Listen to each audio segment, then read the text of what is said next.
Good afternoon, students. Welcome all of you. Myself, Jatin sir. We will continue our chapter number 7. શું છે? Indian economy. Done? અત્યાર સુધીમાં as you noted very well students કે આપણે 5 માર્ક્સના બધા question over કરેલા. હા, 5 માર્કના આપણે ટોપ ટુ બોટમ લગી બધા જ ક્વેશ્ચન આન્સર છે તે આપણે કમ્પ્લીટ કરેલા છે જે તમને ખબર જ છે. હવે આપણે 3 માર્કના પ્રશ્નો તરફ આગળ વધીએ છીએ. કેટલા માર્ક્સના ક્વેશ્ચન તરફ? 3 માર્ક્સના ક્વેશ્ચન તરફ આગળ વધીએ છીએ. હવે 3 માર્કના ક્વેશ્ચન છે એ મેજોરિટી છોકરા એવા હશે એ 3 તબક્કામાંથી જ હશે. કયા 3 તબક્કા? યાદ છે ને? પહેલો તબક્કો ક્યારે હતો? 1757 પહેલા. બીજો તબક્કો બ્રિટિશ શાસનનો 1947 સુધી. and the last one is આઝાદી પછીનો તબક્કો. રેડી? તો 3 તબક્કા વિશે આપણે ચર્ચાઓ કરી ગયા. જે કે 5 માર્કના પ્રશ્ન ભણ્યા એમાંથી જ 3 માર્કના પ્રશ્નો જવાબ આવશે. એટલે રિપીટ ઘણું થશે. ઘણા બધા ક્વેશ્ચન આન્સર એવા હશે કે જે 3 માર્ક્સમાં ફરીથી પણ લખવાના થશે. પણ છોકરાઓ આપણે ફરજિયાત એટલા માટે લખવાના છે કારણ કે 5 માર્કમાં અલગ રીતે લખાતા હોય, 3 માર્ક્સમાં અલગ રીતે લખાતા હોય એટલા માટે થઈને. બીજો કોઈ મેટર છે નહીં. રેડી? કારણ કે અમુક મુદ્દો એવો હોય કે તે 3 માર્ક્સમાં છે તો બહુ વ્યવસ્થિત રીતે લખવો પડતો હોય, એ રીતે પૂછાતો હોય તો તમારે એમાં બહુ બ્રીફમાં માહિતી લખવી પડે. ડન? તો આપણે એવા સેક્શન ડી આપણે અત્યારે શરૂઆત કરીએ છીએ. નવા પેજ ઉપર સરસ મજાના અક્ષરે સેક્શન ડી ની શરૂઆત કરવાની. પહેલો ક્વેશ્ચન કયો આવશે? પ્રાચીન ભારત વિશે ટૂંકનોંધ લખો. કયું ભારત? પ્રાચીન ભારત વિશે ટૂંકનોંધ લખો. તો ચાલો વિચારો પ્રાચીન ભારત કોને કહેવાય?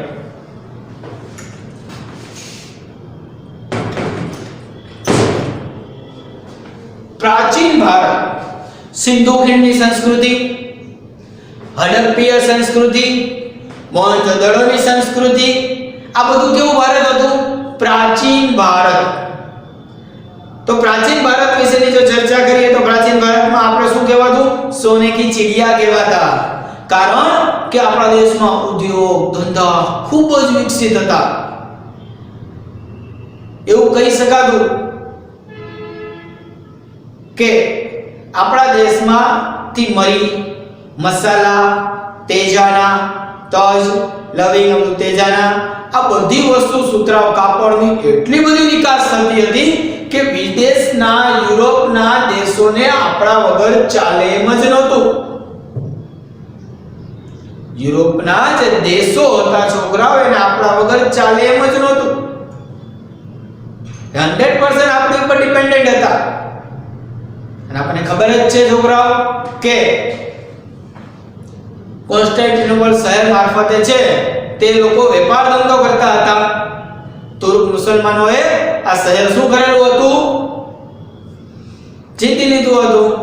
તુર્ક મુસલમાનોએ આ શહેર શું કરેલું હતું છોકરાઓ? જીતી લીધું હતું. અને એને કારણે જે પરિસ્થિતિ ચેન્જ થઈ, નવો જળમાર્ગ હોય તો કોને ગોઈતો? વાસ્કો દી ગામાએ. રેડી? ત્યાર પછી એ રસ્તે અંગ્રેજો, ફ્રેન્ચો, પોર્ટુગીઝ આ બધા જ લોકો શું કરવા આવ્યા હતા? વેપાર કરવા આવેલા હતા. અને ત્યાર પછી ધીમે ધીમે ઈસ્ટ ઇન્ડિયા કંપની આવી અને ત્યાર પછીનું તો આપણને ખબર જ છે. તો આપણે ટૂંકનોંધની શરૂઆત કરીએ. તમારી સ્ક્રીન ઉપર આવશે પ્રાચીન ભારત. રેડી? તો જો તમારી સ્ક્રીન ઉપર પ્રાચીન ભારત. પ્રાચીન ભારત એટલે હિન્દુસ્તાન. બહુ સરસ મજાનો વર્ડ છે છોકરાઓ, હિન્દુસ્તાન.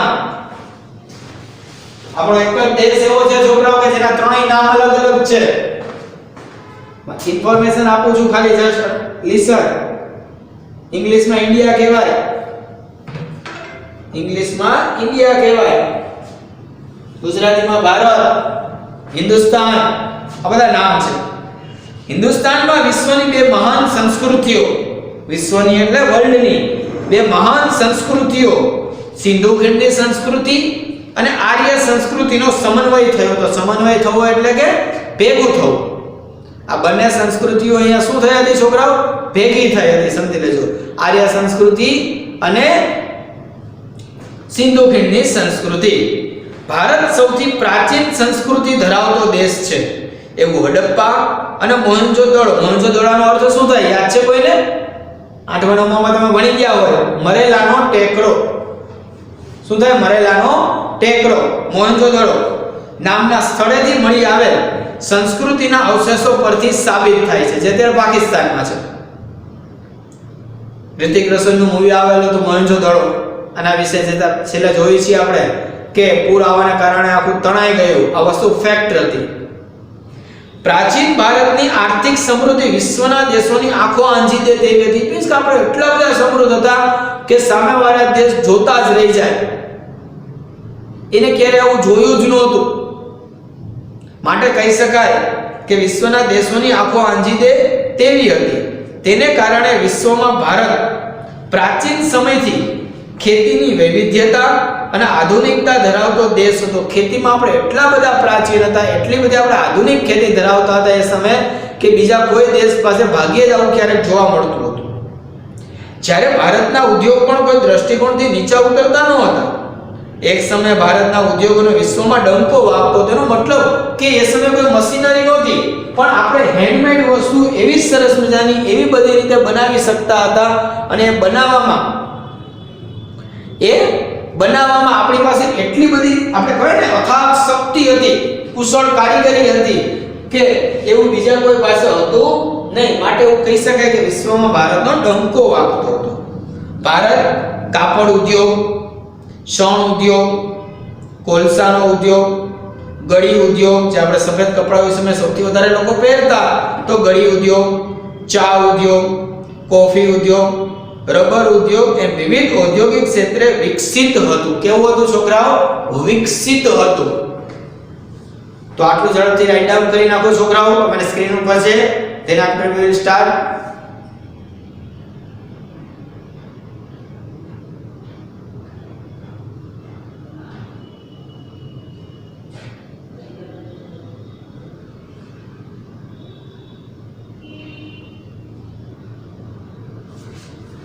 ઓકે, તો નેક્સ્ટ મૂવિંગ એના ઉપર આવે છે કે જેમાં ભારત સુતરાઉ કાપડના ઉત્પાદન અને નિકાસ ક્ષેત્રે અગ્રેસર હતો. અગ્રેસર હતો એનો મતલબ કે આગળ પડતું હતું. ભારતીય વેપારીઓ જળમાર્ગે વિશ્વના દેશોમાં ભારતના મરી મસાલા, તજ અને તેજાના, સુતરાઉ કાપડ, મલમલનું કાપડ તેમજ ગરમ કાપડ વગેરેનું શું કરતા હતા છોકરાઓ? વેચાણ કરતા હતા. અને અઢળક નાણાંનું સર્જન કરતા. અઢળક એટલે ગણ્યા ગણાય એમ એ સમયે એ અઢળક નાણાંનું શું કરતા હતા? સર્જન કરતા. આમ ભારત ખેતી ઉદ્યોગ, વ્યાપાર ક્ષેત્રે એક વિકસિત હતો, જે તેની આર્થિક સંપન્નતાનું પ્રતીક છે. ઇટ મીન્સ કે એના પરથી કહી શકાય કે ભારત દેશ કેટલો આર્થિક રીતે સંપન્ન હતો. સમજી લેજો. તો છોકરાઓ આ બધી વસ્તુમાં આપણા ઓલ નંબર હતા, જે તમે જોયું કે મરી મસાલા, તેજાના, સુતરાઉ કાપડની અંદર, ગળીના ઉત્પાદનમાં, ચા કોફીના ઉત્પાદનમાં, આ બધામાં આપણે અગ્રેસર હતા. આ શું હતું આપણું છોકરાઓ? પ્રાચીન ભારત. શું હતું છોકરાઓ આપણું? પ્રાચીન ભારત. હવે આ જે પ્રાચીન ભારત છે, આ જે પ્રાચીન ભારત એ સમયનું ભારત. તો તમે હસ્તકલા કારીગરી જુઓ તમે એ સમયના લોકોની. દક્ષિણ ભારતમાં તમે મંદિરો જુઓ બધા. અત્યારે મશીનથી પણ એટલું કોતરણી કામ ન થઈ શકે એવું એ લોકો હેન્ડમેડ હાથેથી કરી નાખેલું. અને મંદિરો આટલા વર્ષો થઈ ગયા છતાં પણ સેમ યર એમને જ છે. આ એની કલા કારીગરી હતી. આપણે એવા નિપુણ હતા. તો સાથે સાથે આપણું માળખું, આપણું એ સમયનું રોજગારીનું માળખું, પૈસા તો કમાતા ને, પૈસા તો કમાતા જ. તો એ સમયનું રોજગારીનું માળખું કેવું હતું, કયા પ્રકારનું હતું, એની અહીંયા ચર્ચા થાય છે છોકરાઓ.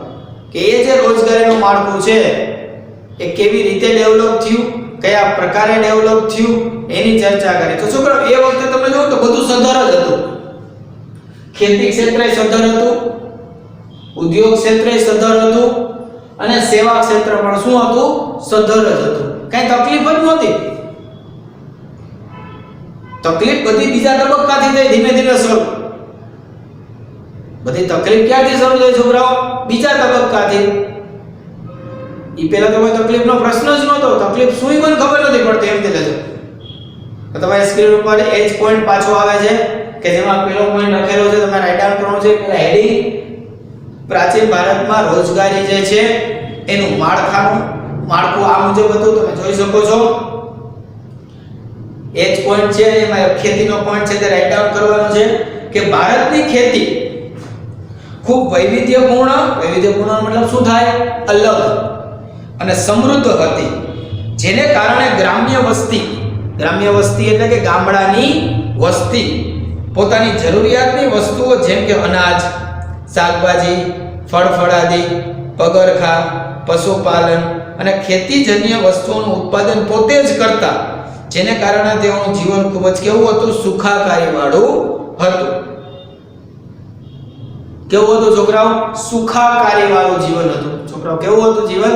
સુખાકારી. કારણ કે તમે જો મેજોરિટી એ સમય બાર્ટર સિસ્ટમ હાલતી હતી, બદલા પદ્ધતિ. નાણાંનું એટલું બધું કોઈ મહત્વ જ નહોતું, અને એક ગામ હતું એમાં બધા અલગ અલગ વસ્તુ બનાવતા, બધા સુખેથી રહેતા હોય. તો આ પ્રકારની સ્થિતિ છે તે આપણી ખેતીમાં હતી. રેડી? તો ખેતીનો પોઈન્ટ તમે રાઈટ ડાઉન કર્યો. નેક્સ્ટ વન આવે છે ઉદ્યોગ. રેડી? તો તમે સ્ક્રીન ઉપર આવે છે ઉદ્યોગ, કે જેમાં આપણે અગાઉના પેરેગ્રાફમાં જોયું કે ઉદ્યોગમાં પણ આપણા વર્લ્ડ નંબરે જ હતા. તો ઉદ્યોગનો પણ રાઈટ ડાઉન કરો કે ઇતિહાસકાર ટી રાયચૌધરીના મત મુજબ તમને ખ્યાલ જ છે કે 19મી સદી પહેલા ભારત ઔદ્યોગિક પેદાશોનું ઉત્પાદન કરનાર અગ્રગણ્ય દેશ હતો. અગ્રગણ્ય દેશનો મતલબ શું થાય છોકરાઓ? સૌથી આગળ પડતો દેશ જોવા મળતો. ભારત મુખ્યત્વે સુતરાઉ અને મલમલ કાપડની નિકાસ કરતો. આ ઉપરાંત કાચું રેશમ, ગરમ કાપડ, શાલ, તાલપત્રી, મૂર્તિ, ગળી વગેરેનું ઉત્પાદન અને નિકાસ ભારતમાંથી જ કરવામાં આવતું હતું. રેડી? તો રાઈટ ડાઉન કરી નાખો પોઈન્ટ પહેલા.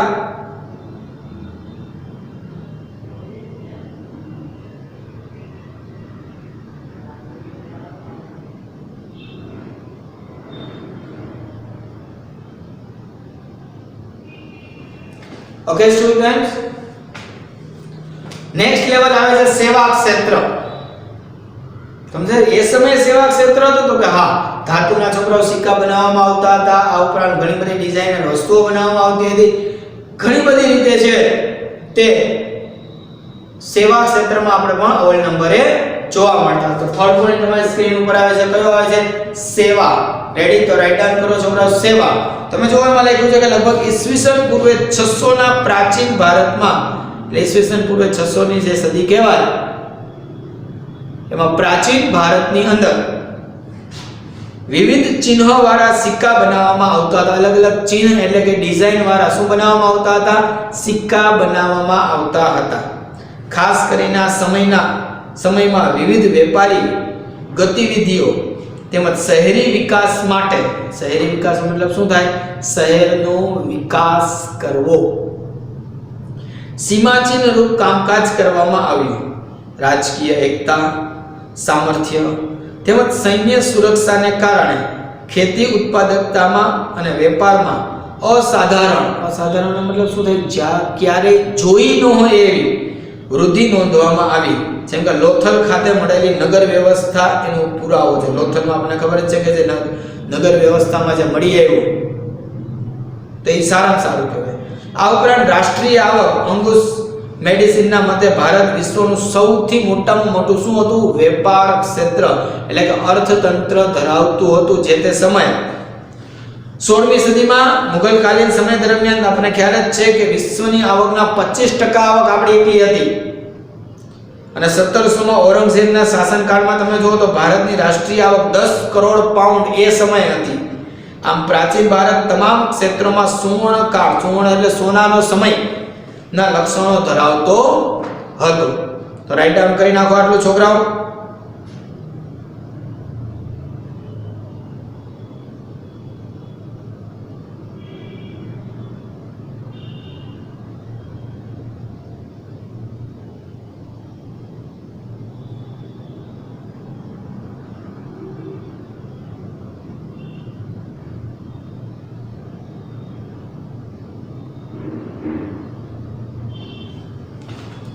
ઓકે, તો છોકરાઓ ફર્સ્ટ ટૂંકનોંધ તમે જોઈ પ્રાચીન ભારત, કે જેને આપણે પહેલો તબક્કો કહી શકીએ. પહેલા તબક્કા વિશે ઘણું ખરું આપણે જોયું, પણ આપણે હવે 3 માર્કમાં ખાલી તબદીલ કર્યું. ડન. તો પહેલી ટૂંકનોંધ અહીંયા પૂરી થાય છે, જે તમે રાઈટ ડાઉન કરી. હવે એક લાઈન છોડીને બીજી ટૂંકનોંધ લખવાની છે, રેલવેનો વિકાસ. ટૂંકનોંધ લખો. કયો વિકાસ? રેલવેનો વિકાસ. તો રેલવે વિશે you know that very well કે અંગ્રેજોએ ભારત દેશમાં શરૂઆત કરી હતી. કયા બે શહેર વચ્ચે? આપણે આવી ગયું છે એટલે ખ્યાલ જ છે, હું પૂછી શકું છું. કયા બે શહેર વચ્ચે? મુંબઈ થી થાણા વચ્ચે 22 માઇલ. કેટલા માઇલ? એ તો માઇલ માપવામાં આવતું. 22 માઇલ. શેની શરૂઆત કરી હતી? રેલવેની શરૂઆત કરી હતી. અંગ્રેજોના સમયમાં રેલવેની શું કામ શરૂઆત કરી હતી? અંગ્રેજોએ શું કામ રેલવેની રિક્વાયરમેન્ટ ઊભી થઈ? વિચાર. તો કે છોકરાઓ શું કરવા આવ્યા હતા? વેપાર કરવા. હવે વેપાર કરવા માટે આવ્યા તો એને માલ સામાન એક જગ્યાએથી બીજી જગ્યાએ લઈ જવો લાવવો પડે. માઇન્ડેડ. એના માટે એને પોતાની સુવિધા કમ્પ્લીટ થાય, કારણ કે જે દરિયા કિનારે ઉતરાય ત્યાંથી આખા દેશમાં માલ સામાન તો મોકલવો ને. એના સુવિધા માટે એને શેની શરૂઆત કરી? રેલવેની. ડન. ઘણા ખરા કિલોમીટર સુધીની રેલવે એ પોતે જ એડજસ્ટ કરી. અને અત્યારે આપણે જોઈ છીએ કે રેલવેમાં આપણે ઘણું બધું ડેવલપમેન્ટ પણ ચાલુ છે, અને અમુક સમય ભવિષ્યમાં પણ ઘણું સારા લેવલ, જેમ કે બુલેટ ટ્રેન અહીંયા સુધી ભારત અત્યારે પહોંચી ગયું છે. ડન. તો તમે સ્ક્રીન ઉપર આવે છે રેલવેની ટૂંકનોંધ. રેડી? રાઈટ ડાઉન કરો રેલવેની ટૂંકનોંધ. ભારતમાં રેલવેનો આરંભ એટલે શરૂઆત. એક માર્કમાં પૂછાય.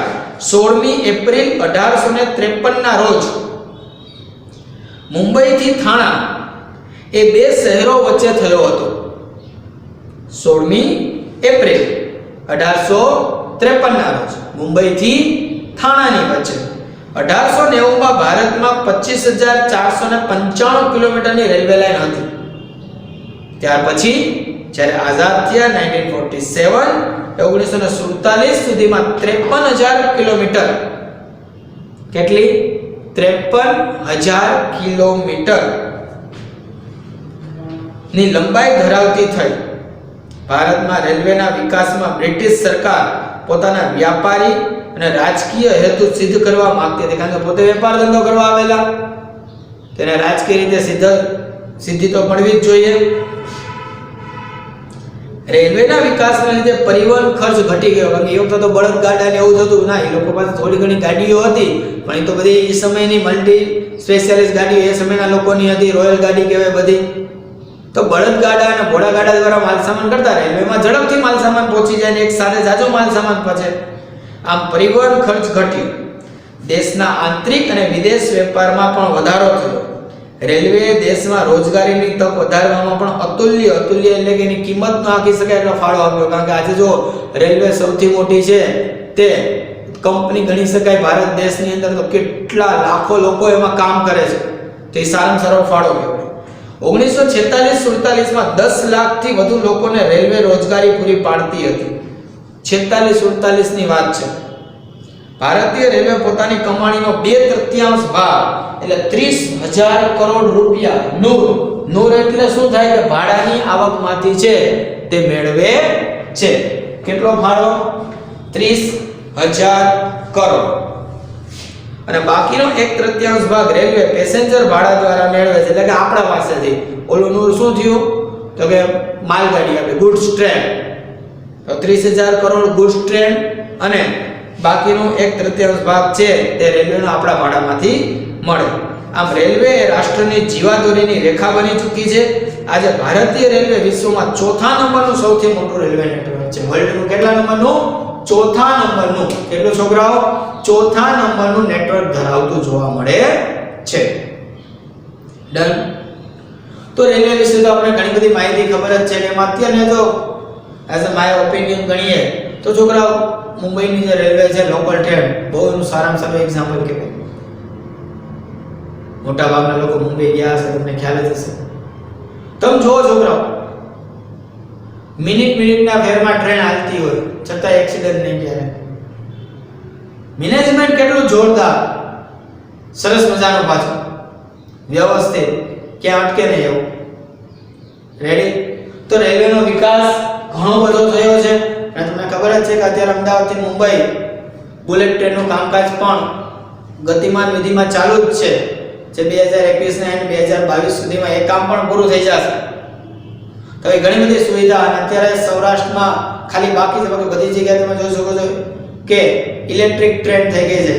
સમજી લેજો, જેથી કરીને સ્પીડમાં પણ છે તે ડબલ વધારો થઈ શકે. ડન. તો બીજો રેલવેનો વિકાસ ટૂંકનો તમે તમારી રીતે કમ્પ્લીટ કર્યો. એક લાઈન છોડીને હેડિંગ લખો, બ્રિટિશ શાસનની કરવેરા નીતિ, કે બ્રિટિશ શાસનમાં કરવેરા કેવી રીતે ચૂકવવામાં આવતા એના વિશે જાણકારી મેળવીએ. તો લખો, તમારી સ્ક્રીન ઉપર આવે છે બ્રિટિશ શાસનની કરવેરા નીતિ.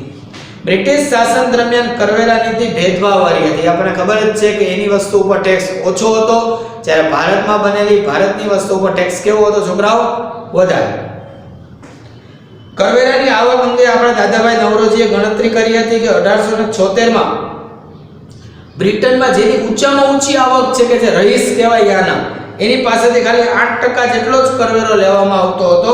એની કમ્પેરિઝન આપણા નીચી આવકવાળા એટલે ગરીબ લોકો પાસેથી 15% કરવેરો અને ટેક્સ ભરવાનો. યાના રહીશ પાસે 8% ટેક્સ અને આપણા ગાયના નીચલા વર્ગના લોકો પાસે 15% ટેક્સ. તમે જોઈ શકો છો કે બહુ મોટો ડિફરન્સ ગણી શકાય. પછી ત્યાર પછી જોયું છે કે જેમાં મીઠા પરનો કરવેરામાં દરિયાકાંઠે અને રણ પ્રદેશમાં સરળતાથી મીઠું મળતું હતું, તો તેમ છતાં પણ બ્રિટિશ સરકારે શું કર્યું, ઇંગ્લેન્ડથી જે જહાજ આવતું એમાં મીઠું ભારતમાં લાવતી અને તે ભારતમાં જ વેચતી. આમ ભારતમાં પાકેલા મીઠા ઉપર આપણે ઊંચો કરવેરો લેવાતો, જેથી એક તરફ આપણે જોઈએ કે બ્રિટિશ શાસનને કરવેરાની આવક થાય અને બીજી તરફ ભારતનું મીઠું શું થાય? મોંઘું. આમ મોંઘું હોવાને કારણે ઓછું વેચાય તો બ્રિટનને જે શું થતો છોકરા, એનો લાભ થતો હતો. રેડી? તો આ નીતિ વિશે આપણે પરિચિત છીએ કે એમાંથી આપણા ગાંધીજીએ મીઠાનો સત્યાગ્રહ કરેલો હતો, દાંડી કૂચની યાત્રા. રેડી? તો ત્રીજી ટૂંકનોંધ બ્રિટિશ શાસનની કરવેરા નીતિ. ડન. તો ત્રણેય ટૂંકનોંધ અહીંયા કમ્પ્લીટ થાય છે અને આ ત્રણેય ટૂંકનોંધની સાથે જ આપણો આજનો લેક્ચર પણ અહીંયા આપણે પૂરો કરીએ છીએ. ત્રણેય ટૂંકનોંધ તમારે બુકમાં રાઇટ ડાઉન કરવાની છે. Once again I told you, section D heading લખીને અને આમાંથી પૂછાતા 1 માર્કના જો કોઈ પ્રશ્ન જવાબ હોય કે તમારે એક્સ્ટ્રા રાઇટ ડાઉન કરવાના થશે. રેડી? Thank you.